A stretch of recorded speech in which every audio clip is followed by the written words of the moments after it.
Hello and welcome to Escrow Talks. Today we have with us Noopur Chaturvedi. Noopur happens to be the CEO of NBBL. Before we delve into the conversation, we would just give a brief intro of Noopur.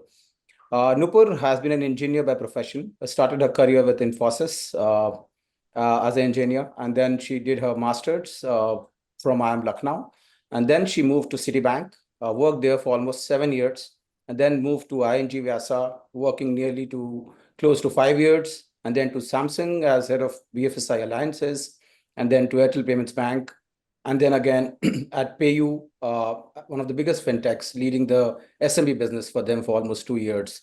For the last couple of years, she is heading NBBL as the CEO. She has an illustrious career spanning more than 25 years. Welcome to Escrow Talks, Noopur. As we move forward, I'll start with the first question. We would like to know more about your journey in payments, from being a banker to a fintech specialist, and then leading the charge at NBBL. Over to you. Yeah, sure. So banking happened by chance, Amit, not by design. I did my internship with Citibank, and they offered for me to join them. And that's how my banking career began. Working at Citibank and working at ING really gave me the grounding of being a banker. I learned a lot there, both on retail asset side as well as retail liability side. In fact, at ING, one of my stints was around the SME portfolio, both on the lending and current account side. And that's where my interest has been across all kinds of customers, be it retail or small and medium businesses, etc. However, I realized that in order to create impact at scale, you need technology to partner with you. And that's what I learned really at PayU as well as Samsung, where I was working at the helm of technology and overlap of finance. And that has really been my passion now for multiple years. So again, I realized that technology can ease access, technology can help impact at scale and improve efficiency, irrespective of what you want to do in financial sector specifically. Then NBBL happened again as Providence, and truly privileged to be part of NPCI group, where we look at building for the nation and impacting at scale. To that extent, it has been my childhood dream to serve for the nation. And that kind of got fulfilled when I got the opportunity of leading NBBL charter. So that, in short, has been my journey. Really enjoying being here, creating population scale platforms, and building a new team, and doing the 0 to 1 journeys all over again. So that, in short, is my journey, Amit. Very interesting. Can you just give us a brief overview of NBBL and how important it is for the payments ecosystem? Also, to understand how has BBPS evolved in last so many years, and what are the latest innovations that you're looking at? I understand that Bharat Connect is also one of the initiatives that we spoke about also during few conferences that I happened to meet you. I think looks quite interesting. So would want to hear from you only, what are those initiatives, in sum and substance? Sure. So RBI is really an RBI conceptualized platform. And it started by providing interoperable access to customers to pay bills of the primary utility categories, be it LPG or piped gas, be it electricity. And that's how our journey began almost 7 years back. At some point of time, NPCI and RBI decided to spin it off as a separate entity. And when it got registered as a separate organization, in that month, December 2020, I think we were roughly doing 25 million transactions. And from there to last month of almost 240 million transactions, I think we've grown 8 to 10 times. And we are happy about the kind of support we've been able to garner from fintechs and banks alike in our growth journey. So really, really grateful to the entire ecosystem to have supported us over the last 3 years. We started with 5 primary utilities, but from there, we have now grown to 25 plus categories. We also realized that the categories were not only in terms of bill payments, but also had expanded on challans, on invoices, on even investment by way of NPS. And therefore, we decided to rebrand the core BBPS platform as Bharat Connect, because really we're just connecting demand and supplies through our direct participants, which are PAs and banks like yourselves, and taking our proposition to the entire market. So it has been a journey of growth, a journey of a lot of support and innovation, and the team coming together, and a lot of support from the regulator in wanting and nudging for us to innovate and expand into multiple categories. So very interesting journey for which I'm extremely grateful and happy when I look back. Perfect. So as you said, that 25 segments as of now you're covering. So any plans that you want to uncover the new segments? What are those plans? Yeah, sure. So, Amit, if I step back, we look at ourselves as possibly one of the biggest invoice collections platform or receivables platform today, because we not only have the payment information flowing through the system, but 10 times more than that is the invoice information flowing through our system, be it a bill fetch or challan fetch or any other kind of other messages that flow through our system. And to that extent, at some point of time, we decided that the platform that we built, connecting demand and supply, can it be extended to other categories? It can be the government collecting from individuals or businesses. It can be businesses collecting from another business, and so on and so forth. And from that aspiration, we launched Bharat Connect for Business last year. And the idea is very, very simple, that can we have a buyer and supplier be on an interoperable system, and therefore, irrespective of their size, irrespective of what they sell or what they buy, and irrespective of the ERP or the bank that they use, can we make them, interact with each other, talk to each other in a very, very seamless manner? Because today, that's where we have realized that almost 60% of the small and medium businesses spend a lot of time in trying to reconcile their payments or receivables. They are forever on the call, on their systems, or all on their banking platform, trying to figure out पैसा कहाँ से आया, नहीं आया, किसको देना है, कब देना है, so on and so forth, right? If we are able to unlock and make that effortless for them, then we're talking about their ability to therefore focus on the business growth and really unlock the entire GDP. So with that larger ambition, we launched the Bharat Connect for Business last year in August, and it was under testing till December. Now we are at a stage that we are looking at more and more partners to join us and really ramp up the entire effort. So that is something I'm extremely, extremely excited about, and very keen for more partners to join us and take this effort forward. I think the first time I heard about this initiative, from few folks from RBI and other banking folks also, and from you as well. It was a delight. I mean, it was a big, big problem that you were trying to solve, and unlocking a big ecosystem change for a lot many people to focus on what they really want to do. So kudos to NBBL and to you to focusing on these kind of separate and growth journeys. I'll move to the next question, which is on data. So as you said, before the onset of the conversation, that you've been trying to converge finance and technology both. right? So, coming to that, I think data today in our kind of world that we live today, it plays a very important and pivotal role in terms of creating the customer journeys, customer experience, and offerings centered around them.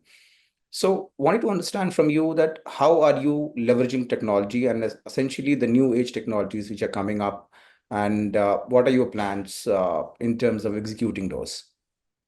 Yeah, sure. Amit, thank you for asking that question because we consider ourselves TechFin.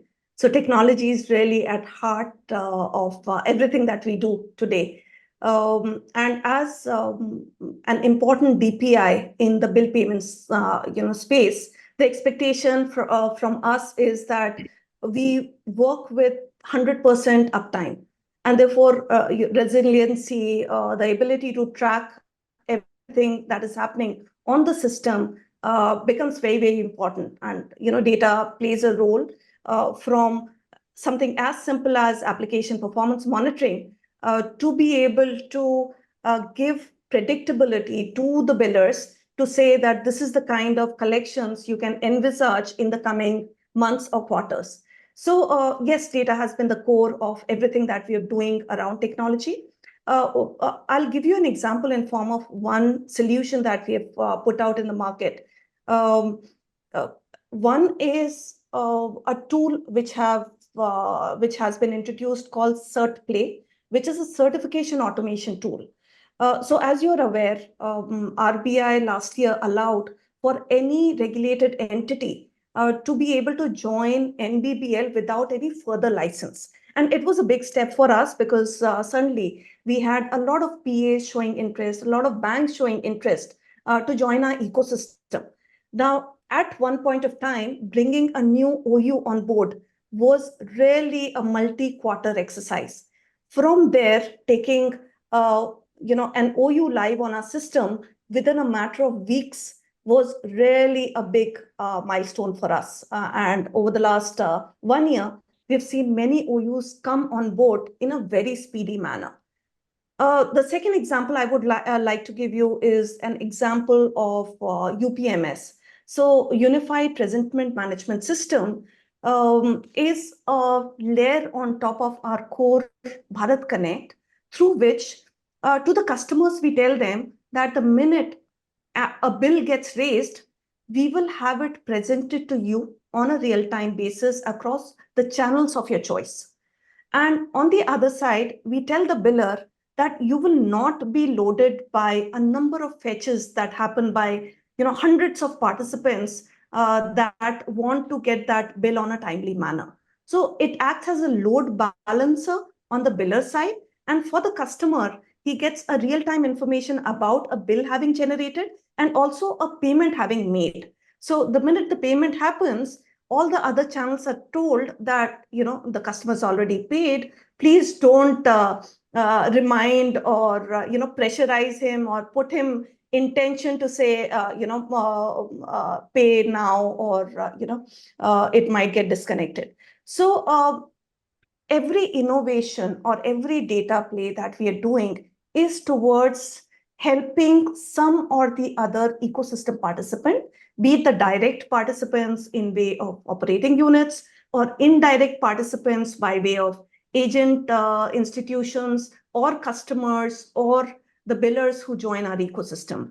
And in all of this, obviously, technology can do only as much as the data that is available within us.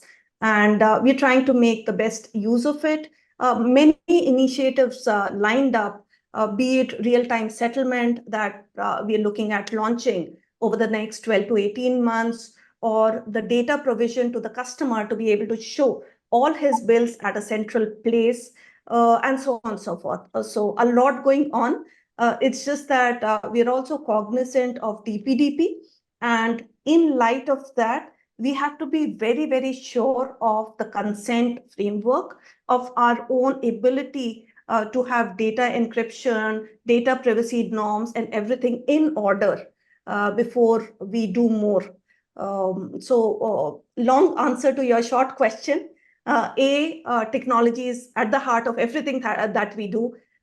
We are working with multiple technologies. We recently launched CBDC for bill payment in the bank CBDC apps. So really working with everything that is happening around. And there's a lot more to be done in the coming years. Great to hear that, Nupur. With this, I'll move to the next question, which is Sure. around innovation and regulation, how going hand in hand. And we have discussed that more than often. I mean, for the last 1 decade, it's been lots of changes that has happened in the ecosystem. So what are your views? How do you balance innovation and regulation? Because lot many times, my personal belief is regulation is more an enabler to the innovation. So how do you see this? How can you balance? I mean, what are your views on balancing both regulation and innovation together? See, over the last 5-7 years, as you're rightly saying, we've seen both. We've seen a lot of innovation, and which is why we are the third largest fintech ecosystem in the country. And at the same time, we've seen initiatives like a regulatory sandbox, which has enabled more and more closer working of the innovations along with regulatory policies.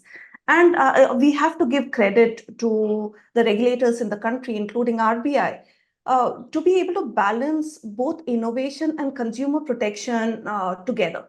They've really played a very, very important role in ensuring that an innovation reaches at a certain level before the regulator comes in, because they don't want a situation where it becomes too big to control and too big for it to then fail or cause any kind of consumer grievance.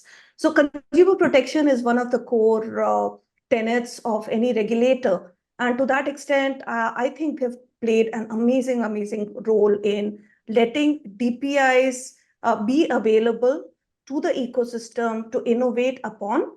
And at the same time, they've watched and engaged with innovators in a very close, again, the consumer protection has been at the forefront. And I think that's the job of the entire ecosystem together. When we talk about money, the trust has to be naturally associated with anyone handling money of the customer.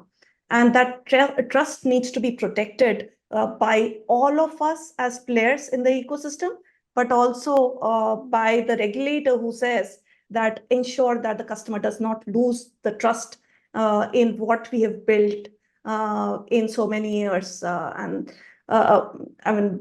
think innovation is to be attributed, fintech needs to be attributed with the digital transformation that we've seen in the country, specifically, initiatives like UPI, FASTag, RuPay, and I can go on and on. Sitting in NPCI group as we are a set of builders who do this for a living, but we want to ensure that we do everything kosher. We do not want anyone to play in the gray and try to test and push the envelope beyond required boundaries.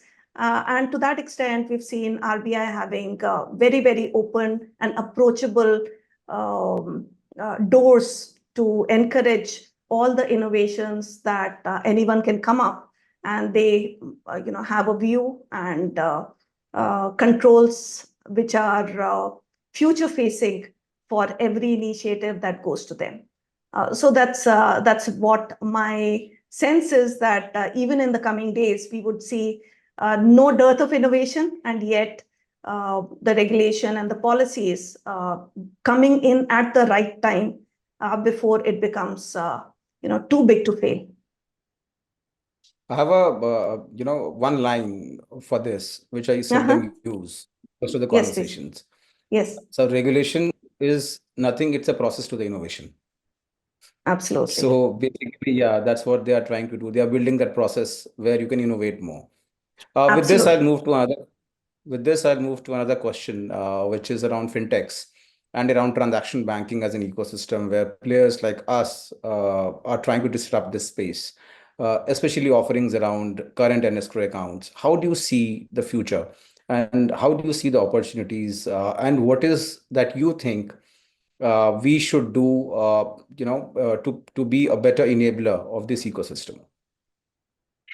Amit, you've been asking me a lot of questions. Why don't I ask you to answer this first? How are you looking at future in transaction banking and capabilities like escrow? And then I will follow. Sure. So, see, from my point of view, I mean, before this, I mean, escrow has existed for time immemorial in this country and abroad and in any part of the world, as you may see. What we have been able to bring to this kind of change is that we have been able to give face to the faceless in this kind of ecosystem. So, escrow as an offering, it was a faceless exercise, though it existed, but every time you had to go to the bank to get it updated and see, what is happening. So, the kind of tech layer that we have built. Plus, in terms of execution, the execution of players like us, where we are agnostic to banks. So what we offer is more in terms of, multiple banks and multiple trustees. That gives a span of control to multiple enterprises. Plus, current accounts is packaged in this. So it adds a lot of flavor in terms of the uses and in terms of the controls which we have built in place. Say, for example, digital frauds in India have gone humongously in last couple of years, and escrow kind of mechanism. So for me, escrow as a traditional way for, say, project financing or a TRA kind of ecosystem. And today, the requirement of escrow in multiple segments, which were totally unheard of. I mean, wherever risk or fraud is at its core, I think escrow plays a very important role. So yeah, that is what from my side. Yeah. No, you're absolutely right, Amit, and kudos to what you've been able to build. Like you're rightly saying, escrow arrangements have been, for decades around, but to be able to give an easy access to a number of players by creating this layer on top of it is something that you have innovated, and really amazing work that you and Kasla are doing. But like you're rightly saying, escrow is just another way of building trust between two parties, right? And trust is that a core of everything money. And to that extent, the requirement of having that trust is not going away in a hurry. It will continue to be, the core of everything that we do. However, giving a very seamless digital access to some of these services is the future of banking. And whether you talk about the finternet that Mr. Neil Kenny talks about, or you talk about the open innovation that both the Europes and the Americas are putting a lot of focus on. And while India is leading the charter with a lot of open innovation happening by way of DPIs, but even outside of DPIs, there's a huge opportunity for banks to enable fintechs to take their bank stack to the market in a niche and in a focused and technology driven manner. And that's where partners like you come in and create that solutions for the customers. So I think that's where the future of transaction banking, that's where the future of retail banking lies, where financial inclusion will mean uh, driving both the breadth and the depth of financial services. And while banks will continue to play an important role because they have the customer's trust, they have stacks which are very solid, but at the same time, the ability to cater to very specific requirements of a business or of a customer is where innovators like you come in and create and take to the market a solution which is led by technology. I think we'll see much more of that in the coming days. And while DPIs like ourselves will end up playing a role, but the customer's point of truth is really the fintechs, and that's where I wish you all well. and more innovation in the coming days. Thank you, Nupur. With this, we have finished the round of questioning that we had. But I wanted to touch a different aspect as well. So, largely, I think in a country like ours, very seldom you find women leaders, right? Where from Vedas, if you see, there is a shloka in Vedas which says that Yatra naryastu pujyante ramante tatra devta. जहाँ नारियों की पूजा होती है देवता वहीं निवास करते हैं. So it's great and heartening to see women like you coming and being at the helm of the affairs and telling the world. I think it gives a great feeling in totality, if I would say. But outside of work, Nupur, first of all, who is Nupur outside of work? And how do you feel, being a woman and taking control in terms of execution for a national level roles for so many years? Um, so, I think outside of work, I am what every woman is, a mother, a spouse, a daughter, a sister, a friend. And I think we play all the role and try to play it with the best of our abilities. Once I come home, uh, my kids don't care what the day at work looked like. They want their time, they want their attention, and trying to do that with the best of my capabilities. Having said which, I think it is important for all the women to have an identity outside of what their relationships give them and what their job gives them. And that's what my aspiration is, that a lot more women do not drop off the labor force and continue being ambitious, continue creating their identity in some manner or the other. It does not have to be necessarily a job, but even outside of that, having an identity of their own is important.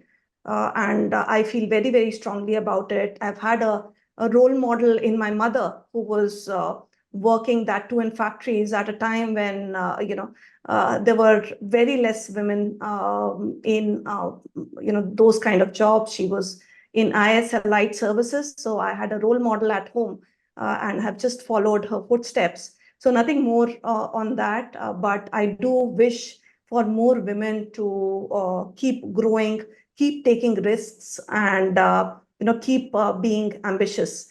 Uh, Outside of that, I think being at NPCI Group, and I started with that, is a very humbling experience. It is a privilege, and I do hope that many more women join us in taking the cause, taking the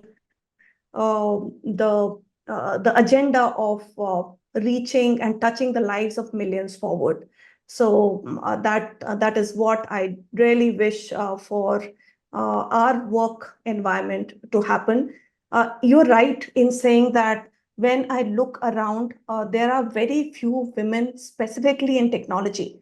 And I do want a lot more women to come back, join, contribute, given the fact that many organizations today are allowing for flexibility, allowing for hybrid work models. I do hope that things, when we look forward, change, and we have many more women in the boardrooms.